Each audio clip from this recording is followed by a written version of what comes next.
नमस्कार, मैं करुणा शंकर त्रिपाठी आप सभी का स्वागत करता हूँ द आउटलुक क्लासेस में।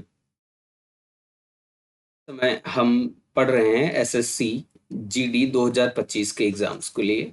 एसएससी जीडी 2025 आउटलुक क्लासेस पर आपको हर एक विषय की जो एसएससी जीडी से संबंधित है उसकी classes free of cost available हैं। जो बैच हम लोगों ने स्टार्ट किया है उसमें हर एक विषय आपको टॉपिक वाइज पढ़ाया जाएगा, जिसमें हम लोगों की टीम की पूरी मेहनत रहेगी जितना ज़्यादा बेहतर कंटेंट हो सके मैं वो सारा आपको प्रोवाइड कर सकूँ। इसी क्रम में हिंदी विषय में मैंने आपको 2 चैप्टर पढ़ा दिए हैं। हाँ, एक बारी मैं लिखना शुरू करता हूँ। 2 चैप्टर हो चुके हैं हिंदी सब्जेक्ट में, जिसमें चैप्टर पहला है वर्णमाला। ये मैंने पूरी तरीके से आपको समझा दिया है, जितने भी टॉपिक इसमें आते हैं। इसमें मैंने स्वर व्यंजनों का वर्गीकरण और उच्चारण स्थान और हिंदी शब्दकोश का क्रम इत्यादि जितनी भी चीजें हैं वो। दूसरा चैप्टर जो है वो मैंने शब्द विचार बताया है आपको। शब्द विचार या आप कह सकते हो शब्दकोश का वर्गीकरण कैसे कैसे होता है, किस किस आधार पर शब्दों को बांटा गया है, ये सारी चीजें मैंने आपको सेकंड वाले चैप्टर में बता दी हैं। आज तीसरा चैप्टर है जिसमें संज्ञा पढ़ना है आपको। संज्ञा, ठीक है। तो चलिए आज का थर्ड चैप्टर स्टार्ट करते हैं, संज्ञा चैप्टर। तो आज का जो टॉपिक रहेगा वो आपका रहेगा संज्ञा। लिख के दे रहा हूँ संज्ञा टॉपिक आपको आज। देखिए, संज्ञा में 3 चैप्टर हमको पढ़ने होते हैं। तो 3 इसके अंतर्गत जो चैप्टर आएंगे वो पहला रहेगा लिंग। संज्ञा तो सामान्य वर्गीकरण पढ़ेंगे ही पढ़ेंगे, संज्ञा के साथ साथ लिंग, वचन और कारक, ये 3 चैप्टर पढ़ने होते हैं। और तीनों ही चैप्टर आपके लिए बहुत ही ज्यादा इंपॉर्टेंट है। आने वाले एग्जाम में आपके लिए ये क्वेश्चंस पूछे जाएंगे, डायरेक्टली इनडायरेक्टली आपको मिलेगा जरूर। कारण ये है कि कभी कभी प्रश्न ऐसे बनता है कि सीधे क्वेश्चन रख देते हैं कि किसी शब्द का आपको लिंग पहचानना होता है, स्त्रीलिंग है या पुल्लिंग है या वचन पहचानना होता है। इनडायरेक्टली आप कह सकते हो जब आप सेंटेंस को सही कर रहे होते हैं, वाक्य में जो अशुद्धियां होती हैं उनको ढूंढना होता है, तो वहां पर भी जो कर्ता है जो या फिर सेंटेंस में जो क्रिया आती है वो क्रिया कर्ता के लिंग वचन इनके सबके अनुसार प्रयोग होती है। ऐसे ही विशेषण वगैरह भी। तो तब आपको लिंग की जानकारी या वचन की जानकारी होना बहुत ही जरूरी होता है। तो वहां पर ये चीजें आपकी काम आने वाली हैं। फिलहाल मैं जो संज्ञा चैप्टर है वो पढ़ाता हूँ आपको अभी संज्ञा के बारे में। तो संज्ञा एक्चुअली होती क्या है वो आपको बताते हैं। संज्ञा का अगर शाब्दिक अर्थ देखें तो संज्ञा का मतलब होता है नाम। और वो नाम किसका हो सकता है? या तो किसी व्यक्ति का होगा, या तो किसी व्यक्ति का हो सकता है, या तो किसी वस्तु का नाम हो सकता है, या तो किसी स्थान का नाम हो सकता है, या किसी भाव का नाम हो सकता है। परिभाषा भी सिंपल आप यही पढ़ते हैं, किसी व्यक्ति वस्तु स्थान के नाम को संज्ञा कहते हैं। अब वो भाव को भी कोई भी हो सकता है। जैसे मान के चलिए व्यक्ति का नाम हो गया रमेश, रहमान, ये सब क्या है? व्यक्तियों के नाम हो गए। मीरा, व्यक्ति के नाम। किसी वस्तु का नाम हो सकता है कुर्सी, मेज, ये सब क्या है? वस्तुओं के नाम है। स्थान का नाम मान लिया आगरा, ठीक, प्रयागराज, प्रयागराज, ये सब क्या है? स्थान के नाम है। कोई भाव हो सकता है जैसे बुढ़ापा, बचपन, ये सब क्या है? ये भाव है। तो इन सभी के नाम जो होंगे वो क्या कहलाएंगे? वो संज्ञा कहलाएंगे। तो सिंपल सी परिभाषा, आपको बहुत रटने की जरूरत नहीं है। किसी भी व्यक्ति वस्तु स्थान या भाव का नाम जो होगा वो संज्ञा कहलाएगा। इतना आपको याद रखना है। नाम जो होता है वो शाब्दिक अर्थ है संज्ञा का। संज्ञा मान के चलिए डायरेक्टली ये भी क्वेश्चन पूछ सकता है आपसे कि शाब्दिक अर्थ क्या होता है संज्ञा का। तो संज्ञा का शाब्दिक अर्थ नाम होता है। और ये नाम कौन कौन से हो सकते हैं? वो किसी व्यक्ति का हो सकता है, किसी वस्तु का हो सकता है, किसी स्थान का हो सकता है, या किसी भाव का हो सकता है। वो किसी का भी नाम हो सकता है। अब आते हैं संज्ञा के वर्गीकरण पे। संज्ञा को कितने भाग में बांटा गया? तो इसका अगर वर्गीकरण देखेंगे, वर्गीकरण, तो इसमें मुख्य भेद आप या मूल भेद कह सकते हो। मुख्य भेद हो जाएंगे 3। भेद हो जाएंगे 3। और कुल भेद अगर पूछें, कुल भेद है 5। जनरली आप 5 ही पढ़ते हैं। अगर आपके एग्जाम में आता भी है कि संज्ञा के भेद, तो आप 5 ही टिक करेंगे। अगर मुख्य भेद पूछता है और विकल्प में 3 कहीं दे रखा है, फिर आप इसके बारे में सोचिएगा। तो वो होते कौन कौन से हैं? तो पहला जो भेद होगा वो हो जाएगा जातिवाचक, जातिवाचक संज्ञा, ये हो जाएगा। दूसरा जो भेद है संज्ञा का, वो हो जाएगा व्यक्तिवाचक संज्ञा, व्यक्तिवाचक संज्ञा। और जो तीसरा भेद है वो है भाववाचक संज्ञा। ठीक, भाववाचक। अब जो ये हो गए 3 मुख्य भेद। अब इनके जो कुल भेद है टोटल, वो 5 पार्ट कैसे बनते हैं, क्योंकि ये जातिवाचक संज्ञा 2 पार्ट में बढ़ जाती है। चौथा हो जाएगा समूहवाचक संज्ञा,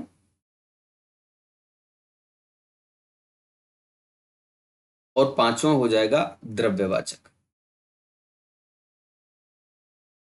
तो इस तरीके से आप इस ग्राफ के माध्यम से ये समझ सकते हैं कि मुख्य भेद कौन से हैं, कुल भेद कितने हो जाएंगे, साथ ही साथ किस संज्ञा का कौन सा डिवीजन है। तो ये इस तरीके से टोटल 5 भेद बनते हैं संज्ञा के। तो ये वर्गीकरण हो गया आपका संज्ञा। तो अब हम एक एक करके जो संज्ञा है वो स्टार्ट करेंगे। तो सबसे पहले हम देखते हैं जातिवाचक संज्ञा के बारे में।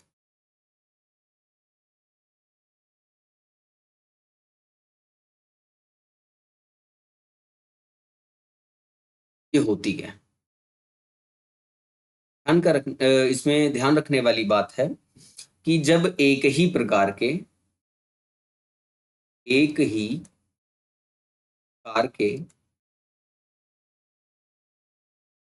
एक से अधिक, ये ध्यान रखना है, एक ही प्रकार के हों और एक से अधिक हों। और वो क्या हो सकते हैं? वो कोई व्यक्ति हो सकता है या कोई वस्तु हो सकती है। तो वो क्या कहलाएगी? वो जातिवाचक कहलाएगी। मान के चलो, जैसे लिखा हुआ है लड़का, तो लड़का कहने से एक ही प्रकार के एक से अधिक का बोध होता है। ठीक, जैसे किसी एक व्यक्तिगत लड़के का नाम नहीं लिया गया है, क्या है? लड़का क्या है? जातिवाचक संज्ञा हो जाएगी। लड़का कहने से संपूर्ण लड़कों का बोध होता है। ठीक। अब मान के चलो लिखा हुआ है अध्यापक, तो ये भी क्या हो जाएगा? जातिवाचक संज्ञा हो जाएगी। डॉक्टर, ये क्या हो जाएगा? जातिवाचक संज्ञा हो जाएगी। ठीक। कुछ इंपॉर्टेंट है, या आप कह सकते हो नोट, जो आपको याद रखना है, कौन कौन से ऐसे नाम हैं जो जातिवाचक संज्ञा के अंतर्गत आते हैं। अब वो आ जाएगा, कोई भी पद का नाम हो, किसी भी पद का नाम, किसी भी संबंधी का नाम, संबंधी का नाम, सगे संबंधी का नाम जो होता है वो भी आ सकता है इसके अंतर्गत। कोई अगर व्यवसाय है, व्यवसाय। इसके अलावा अगर किसी प्राकृतिक तत्व का नाम है, प्राकृतिक तत्व, वो भी इसी में आएगा। या इसके अलावा हो सकता है पशु पक्षी। अगर इनके नाम आ रहे हैं तो वो सारे के सारे किस में जाएंगे? वो जातिवाचक में जाएंगे। पद का नाम जैसे हो सकता है, मान चलो प्रधानमंत्री बोल दिया, प्रधानमंत्री, जिलाधिकारी, ये सब क्या है? जैसे एग्जाम्पल के लिए प्रधानमंत्री, जिलाधिकारी या डीएम लिख दिया मैंने, ये सब क्या है? पद का नाम है, तो ये जातिवाचक में जाएगा। संबंधियों के नाम जैसे मामा हो गया, नाना, चाचा, ये सब क्या है? जातिवाचक में जाएंगे। कोई व्यवसाय कर रहे हैं, जैसे अध्यापक है, एक आप व्यवसाय भी कह सकते हो। ठीक। प्राकृतिक तत्व जैसे नदी, पहाड़, झील, झरना, ये सब क्या है? ये मान के चलो नदी हो गया, पहाड़ हो गया, ये सब क्या हो जाएंगे? प्राकृतिक तत्व। इनके नाम भी क्या होते हैं? जातिवाचक में जाएंगे। कोई पशु पक्षी, शेर, चीता, भालू, ये सब क्या हो गया? पशु पक्षियों के नाम, शेर, चीता, कौवा, ये सब अगर लिखे हुए हैं तो ये भी किस में जाएंगे? ये सारे के सारे जातिवाचक में जाएंगे। तो ये जितना इंपॉर्टेंट था जातिवाचक से वो मैंने आपको बताया। अब हम चलते हैं व्यक्तिवाचक संज्ञा के बारे में। तो अगला जो विभाजन है आपका वो है व्यक्तिवाचक संज्ञा। व्यक्तिवाचक,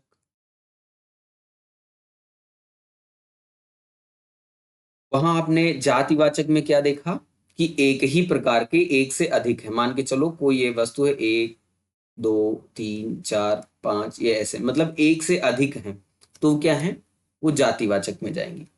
ठीक, जैसे ये एक ही प्रकार के हैं और एक से अधिक हो गए तो ये जातिवाचक में। ठीक, अब अगर इसी का पर्टिकुलर कोई एक बाहर निकाल दें तो ये क्या बनेगा, ये व्यक्तिवाचक। जैसे ये क्या थे, ये जातिवाचक था, क्योंकि एक ही प्रकार के एक से अधिक हैं, और अगर एक विशेष को अलग कर दिए तो वो व्यक्तिवाचक बन जाएगा। ठीक, तो इसकी अगर परिभाषा लिखें तो एक विशेष व्यक्ति या वस्तु का नाम, विशेष व्यक्ति या वस्तु का नाम, वो क्या कहलाएगी, वो जाति वो सॉरी वो व्यक्तिवाचक कहलाएगी। कैसे, वहां पर जितने भी शब्द आपने लिखे उनको आप निकाल सकते हैं बाहर। जैसे पहला मैंने लिखा लड़का, लड़का क्या था, जातिवाचक। इसी ऐसे ही किसी एक लड़के का नाम लिख दिया, मान लिया मैंने राहुल, तो ये क्या हो जाएगा, व्यक्तिवाचक हो जाएगा। वहां था अध्यापक, अध्यापक क्या था, जातिवाचक था, तो यहां पर हम लिख सकते हैं, मान लिया प्रोफेसर BR चोपड़ा, मान लिया ये लिखा हुआ है, तो ये क्या हो जाएगा, किसी एक व्यक्ति का नाम, मतलब विशेष टीचर का नाम है, तो ये क्या बन जाएगा, जातिवाचक बन जाएगा। ओ सॉरी, व्यक्तिवाचक। डॉक्टर क्या था, गलत लिख गया, डॉक्टर क्या था, जातिवाचक था। अब इसी में से हम किसी एक डॉक्टर का नाम निकाल लें, मान के चलिए लिखा हुआ है doctor RB Singh, RB Singh मान लिया लिखा हुआ है, तो ये क्या हो जाएगा, ये व्यक्तिवाचक बन जाएंगे। ठीक, ऐसे ही जो पद के नाम हैं, जैसे प्रधानमंत्री हो गया, तो अगर कह दे भारत का प्रधानमंत्री तो वो व्यक्तिवाचक। जिलाधिकारी पद का नाम है, कहाँ का जिलाधिकारी, लखनऊ का जिलाधिकारी, तो वो क्या है, पद का नाम हो जाएगा, ओ सॉरी व्यक्ति विशेष का नाम हो जाएगा, तो वो व्यक्तिवाचक बन जाएगा। पशु पक्षी का नाम, जैसे शेर चीता भालू, ये सब क्या है, ये सब जातिवाचक में जाते हैं। लेकिन इन्हीं किसी एक का अलग कर दें, जैसे जंगल में होता क्या है, कई बार जब शेरों की या बाघों की गिनती की जाती है तो वहां बाकायदा नाम दे देते हैं। ठीक, या आप एग्जाम्पल ही कह सकते हो, जैसे एक आता है सीरियल या मूवी आई जंगल बुक, उसमें भालू का नाम बल्लू है, तो मान के चलो मैं कहूँ अगर बल्लू, तो पर्टिकुलर किसी एक भालू का बोध होता है, हाँ वही वाले भालू की मैं बात कर रहा हूँ जो मोगली या जंगल बुक वाले सीरियल में है या मूवी में है। तो जब किसी एक पर्टिकुलर का नाम, किसी एक व्यक्ति विशेष का नाम या वस्तु विशेष का नाम ले लिया जाएगा तो वो क्या बन जाएगा, वो जातिवाचक ना रह करके व्यक्तिवाचक बन जाएगी। ठीक, अब कुछ चीजें जो बहुत ही ज्यादा इंपॉर्टेंट है आपके एग्जाम के लिए उसको देखते हैं। कभी कभी होता क्या है कि जातिवाचक संज्ञा, या पहले व्यक्तिवाचक का जातिवाचक में बताते हैं क्या होगा, व्यक्तिवाचक संज्ञा, व्यक्तिवाचक संज्ञा, इसका परिवर्तन जातिवाचक में हो जाता है, जातिवाचक में। ठीक, कैसे बदलती है वो, और ये बहुत ही ज्यादा इंपॉर्टेंट है आपके लिए, ध्यान में रखिएगा इसको, कि व्यक्तिवाचक संज्ञा कब जातिवाचक संज्ञा में बदल जाती है। तो ध्यान रखना, जब किसी व्यक्तिवाचक संज्ञा द्वारा, व्यक्तिवाचक संज्ञा द्वारा किसी व्यक्ति या व्यक्ति या वस्तु के, वस्तु के असाधारण गुण को बताया जाए, बताया जाए तो व्यक्तिवाचक संज्ञा, व्यक्तिवाचक संज्ञा इसमें चेंज हो जाएगी जातिवाचक संज्ञा में। ठीक, जातिवाचक संज्ञा में बदल जाएगी। ठीक, इसका एग्जाम्पल देखते हैं। जैसे मान लिया मैंने कह दिया वह स्त्री सती सावित्री है, वह स्त्री सती सावित्री है। अब यहाँ पर देखिए, सती सावित्री अगर कहीं पर लिखा हुआ है तो ये क्या है, ये व्यक्तिवाचक हो जाएगा। कारण क्या है, मान के चलो अगर पूछें कि सावित्री कौन है, तो सावित्री एक महिला का नाम है, ठीक, तो वो व्यक्तिवाचक है। अब यहाँ परिभाषा में क्या पढ़ा, जब किसी व्यक्तिवाचक संज्ञा का काम क्या हो जाए कि वो किसी दूसरे व्यक्तिवाचक का गुण बता रही है, तो वो क्या बन जाएगी, जातिवाचक। यहाँ सती सावित्री, जैसे मैंने कह दिया वह स्त्री, मान के चलो किसी एक स्त्री की बात हो रही है और वह स्त्री कह रहे हैं सती सावित्री है, तो सती सावित्री का मतलब क्या, वो सती सावित्री नहीं है कि दोबारा जन्म लेकर के फिर आई हैं। उसके उस स्त्री के अंदर जिसके बारे में बात कर रहा हूं, उसके गुण हैं सती सावित्री वाले, ठीक, ना कि वो सती सावित्री हैं दोबारा प्रकट होकर के। तो जब ऐसी कंडीशन बने कि जब किसी महिला के गुण को बताया जा रहा है, अब यहाँ महिला एग्जाम्पल में है तो मैंने उसका ले लिया, अभी मान के चलो कोई भी व्यक्ति या वस्तु हो सकता है, जब उसके गुण की बात की जाए, ठीक, तो वो क्या हो जाएगा, वो व्यक्तिवाचक ना रह के जातिवाचक। तो यहाँ पर ये सती सावित्री ये जातिवाचक बन जाएगी, क्या बन जाएगी, जातिवाचक संज्ञा हो जाएगी। अभी और मैं एग्जाम्पल इसके बताता हूं, जैसे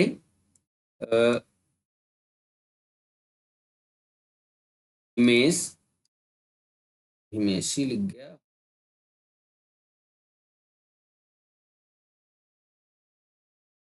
मान के चलो लिख दिया राहुल, राहुल अपनी कक्षा का सोनू निगम है, निगम है, का मतलब क्या है, ये जो राहुल है ये राहुल अलग व्यक्तिवाचक है, सोनू निगम अलग व्यक्तिवाचक है। लेकिन यहाँ पर सोनू निगम अलग अगर लिखे हुए हैं तो, लेकिन इस सेंटेंस में क्या हो रहा है कि सोनू निगम राहुल के गुण को बताने का काम कर रहे हैं, मतलब राहुल एक लड़का है जो बहुत अच्छा गाता है, इसीलिए मैंने कह दिया कि राहुल अपनी कक्षा का सोनू निगम। वो सोनू निगम नहीं बैठे हैं कि हाँ दोबारा मुंबई से चल के यहाँ आ गए हैं और क्लास में बैठे हुए हैं, ऐसा नहीं है। ये सोनू निगम के गुणों की तुलना किससे की जा रही है, राहुल से। तो यहाँ राहुल तो व्यक्तिवाचक हो जाएगा, लेकिन ये सोनू निगम व्यक्तिवाचक होते हुए भी इस सेंटेंस में जातिवाचक बन जाएंगे, ठीक, क्या बन जाएंगे, जातिवाचक, और ये राहुल व्यक्तिवाचक रहेगा। तो उम्मीद करते हैं ये चीज आपको समझ में आई होगी। अगर फिर भी नहीं समझ में आती है तो आप फिर कमेंट कर सकते हैं, मैं इसको अगले लेक्चर में फिर डिफाइन कर दूंगा। अब दूसरा टॉपिक आपको देखना है कि कभी कभी क्या होता है कि कभी कभी जातिवाचक संज्ञा, जातिवाचक संज्ञा ये व्यक्तिवाचक संज्ञा की तरह बिहेव करती है, व्यक्तिवाचक संज्ञा की तरह बिहेव करने लगती है। कैसे, जैसे मान के चलो मैंने कह दिया शर्मा, शर्मा क्या है, शर्मा एक जातिवाचक संज्ञा है, ठीक, शर्मा क्या है, जातिवाचक। अगर अलग लिखी हुई है तो ये संज्ञा कैसी है, ये जातिवाचक है, जातिवाचक। लेकिन अगर यही कह दें कि शर्मा जी बाहर गए हैं, बाहर गए हैं, इसका मतलब कोई एक व्यक्ति विशेष है, तब ये क्या होगा, ये जो शर्मा जी शब्द है ये जातिवाचक बन जाएगा, ये क्या बन जाएगा, ये सॉरी ये व्यक्तिवाचक बन जाएगा, ये व्यक्तिवाचक बन जाएगा। चलो यार, व्यक्ति, चलो एक मिनट, चल नहीं रही, हाँ, व्यक्तिवाचक हो जाएगी, ठीक। तो यहां पर शर्मा जी क्या है, भले ही शर्मा जातिवाचक शब्द है, लेकिन शर्मा जी इस सेंटेंस में क्या है, व्यक्तिवाचक हो जाएंगे, ठीक। तो उम्मीद करते हैं ये चीज आपको समझ में आई होगी कि कब व्यक्तिवाचक संज्ञा जातिवाचक बन जाती है और कब जातिवाचक संज्ञा व्यक्तिवाचक बन जाती है। इसके मैं प्रैक्टिस सेट करवाऊंगा, तो वहां पर भी आपको समझाने की कोशिश करूंगा कि कैसे सेंटेंस को आपको अगर ये मिलता है तो अप्लाई कैसे करना है, ठीक। अगली जो संज्ञा रहेगी वो रहेगी आपकी भाववाचक संज्ञा, भाववाचक, भाववाचक संज्ञा सिंपल सा है, जब हम किसी भाव, अवस्था, कोई भाव हो, किसी अवस्था का हो या कोई दशा का हो, इसका जब बोध होता है, इनका जब बोध होगा तो क्या हो जाएगा, वो भाववाचक संज्ञा कहलाएंगी। इनको आप आसानी से कह सकते हो, हम देख छू नहीं सकते हैं। जैसे मैंने कह दिया जैसे गुण भी इसी में आएगा। जैसे मैंने कहा ईमानदारी। ईमानदारी ये क्या है? ये गुण है। ठीक। वीरता ये क्या है? गुण है। दयालुता ये क्या? गुण है। ठीक। भाव हो सकता है जैसे हंसी, रोना, ये सब भाव हैं। अवस्था हो सकता है जैसे बचपन, बुढ़ापा, ये सब भाव हो जाएंगे। इनका जब बोध होता है तो क्या कहलाते हैं? ये भाववाचक संज्ञा। तो ये इतना ज्यादा इंपॉर्टेंट खासकर आपके लिए नहीं है। इस भाववाचक संज्ञा में इंपॉर्टेंट ये चीज है कि इस कुछ नए टाइप से क्वेश्चंस आने लग गए हैं जिसमें आता है कि भाववाचक संज्ञाओं का निर्माण। भाववाचक संज्ञाओं का भाववाचक संज्ञाओं का निर्माण। जैसे मैं आपके सामने क्वेश्चन लिखता हूं। लिखा हुआ है स्त्रीत्व इस प्रकार के इस प्रकार के शब्द से बनी भाववाचक संज्ञा है। बनी भाववाचक संज्ञा है।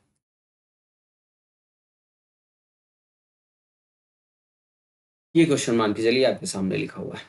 तो इसका करना क्या होता है? इस क्वेश्चन को ऐसे सॉल्व करेंगे आप कि शब्द उठाइए, क्या पूछ रहा है? स्त्रीत्व।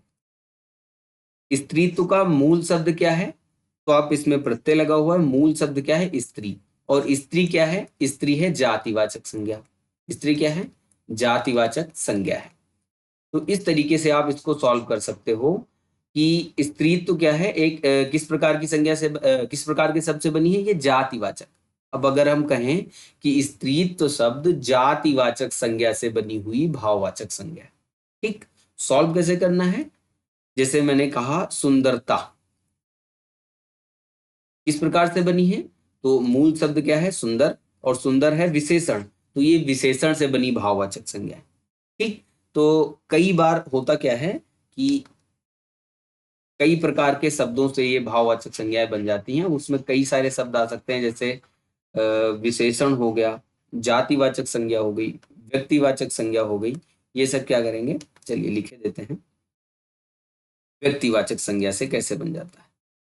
व्यक्तिवाचक संज्ञा जैसे राम लिखा हुआ है, तो राम से क्या बन गया? रामत्व। राम भाववाचक सॉरी व्यक्तिवाचक है, लेकिन रामत्व भाववाचक है। कैसे बना? कि रामत्व के गुण की बात कर रहा है कि ऐसे गुण जो राम में है। जातिवाचक से बन जाता है, जातिवाचक संज्ञा से। ये कैसे बनेगा? जैसे अभी स्त्री से स्त्रीत्व। ठीक। चढ़ना से चढ़ाई, लिखना से लेख, लिखावट, ये सब बन जाएंगे। तो विशेषण से बन जाती है। विशेषण से कैसे बनेगी? विशेषण से आपने देखा होगा जैसे चालाक। चालाक क्या है? विशेषण है। और इससे क्या बन गया? चालाकी। तो ये क्या हो जाएगी? एक भाववाचक संज्ञा हो जाएगी। ईमानदार से ईमानदारी, तो ये क्या है? ईमानदारी। तो ये भाववाचक संज्ञा किससे बनी है? विशेषण से बनी है। ऐसे ही सर्वनाम से बन जाती है। जैसे निजत्व, ये किससे बना हुआ है? निज से बना हुआ है। ममत्व, ये मम से बना हुआ है। क्रिया से ऐसे ही बनती है। चलना, चढ़ना, चढ़ाई। ठीक। लड़ना, लड़ाई, ये सब क्या हो जाएंगी? भाववाचक संज्ञाएं जो क्रिया से बनी हुई। इंपॉर्टेंट है बहुत ही ज्यादा।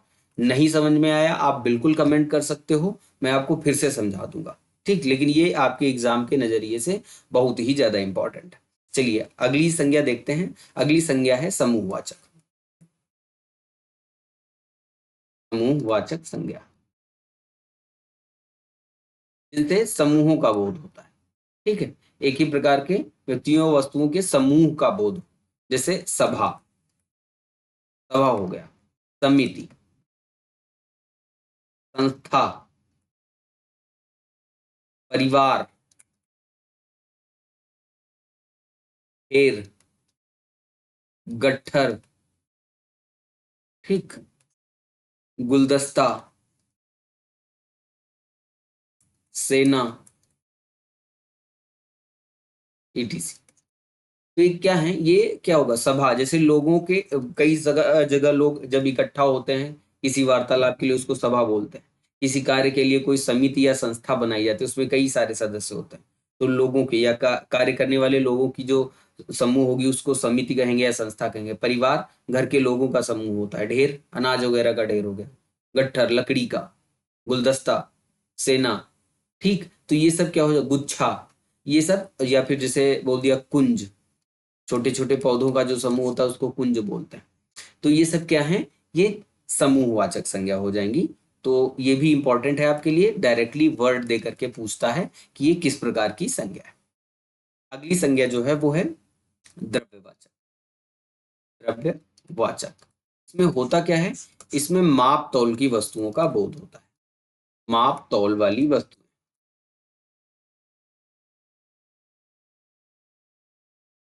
इनको रखा गया है, जिनको हम माप तौलते हैं, जैसे अनाज, तेल, सोना,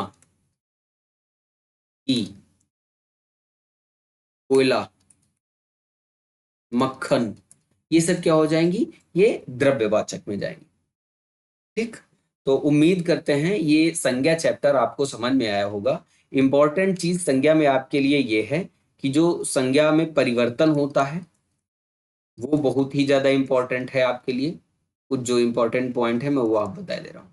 परिवर्तन, जातिवाचक से भाववाचक में, भाववाचक से जातिवाचक में कैसे बदल जाती है वो, और भाववाचक संज्ञाओं का निर्माण, भाववाचक संज्ञा का जो निर्माण होता है वो इंपॉर्टेंट है। ये दोनों आपके लिए पॉइंट, इनको जरूर इस चैप्टर से याद रखिएगा। बाकी तो नॉर्मल है, लगभग सारे लोग जानते हैं कि व्यक्तिवाचक संज्ञा का उदाहरण क्या है, जातिवाचक का, भाववाचक है, इनका उदाहरण सब जानते हैं।